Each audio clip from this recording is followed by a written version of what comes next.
தற்போதைய அண்மை செய்தியை பார்த்துக் கொண்டிருக்கிறோம். ஆளுநர் ஆர்.என். ரவிக்கு அண்ணா பல்கலைக்கழக ஆசிரியர் சங்கம் கடிதம் ஒன்றை எழுதியுள்ளது. அண்மை செய்தியாக இதனை நாம் பார்த்துக் கொண்டிருக்கிறோம்.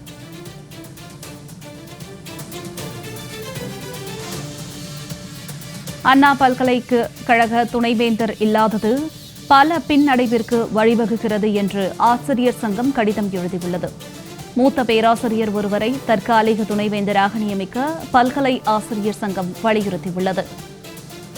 மூத்த பேராசிரியர் ஒருவரை தற்காலிக துணைவேந்தராக நியமிக்க பல்கலை ஆசிரியர் சங்கம் வலியுறுத்தியுள்ளது. அண்மை செய்தியாக இதனை நாம் பார்த்துக் கொண்டிருக்கிறோம்.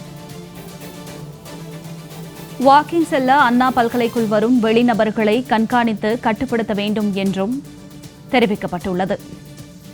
வாக்கிங் செல்ல அண்ணா பல்கலைக்கழகத்திற்குள் வரும் வெளிநபர்களை கண்காணித்து கட்டுப்படுத்த வேண்டும் என்றும் அந்த கடிதத்தில் தெரிவிக்கப்பட்டுள்ளது. அண்மை செய்தியாக இதனை நாம் பார்த்துக் கொண்டிருக்கிறோம்.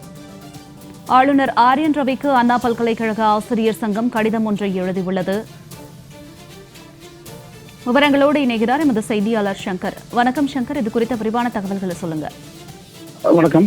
கடந்த திங்கட்கிழமை அன்று அண்ணா பல்கலைக்கழகத்தில் படிக்கும் இரண்டாம் ஆண்டு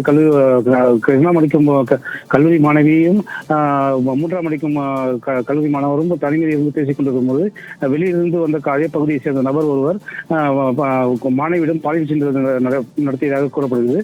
இதனையடுத்து மாணவி கொடுத்த புகாரின் அடிப்படையில் கோட்டுப்புறம் போலீசார் அதே பகுதியை சேர்ந்த ஞானசேகர் என்பவரை கைது செய்து விசாரணையில் அவர் வாக்குமூலத்தின் அடிப்படையில் தற்போது அவர் கைது செய்யப்பட்டு சிறையில் அடைக்கப்பட்டுள்ளார். மேலும் இது தொடர்பாக பல்வேறு அரசியல் கட்சிகள் கண்டனம் தெரிவித்த நிலையில் இன்று மதியம் ஆளுநர் அவர்கள் சம்பவ இடத்தில் மற்றும் அண்ணா பல்கலைக்கழகத்தில் ஆய்வு மேற்கொண்டு ஆசிரியரிடம் விசாரணை நடத்தி வந்தார்.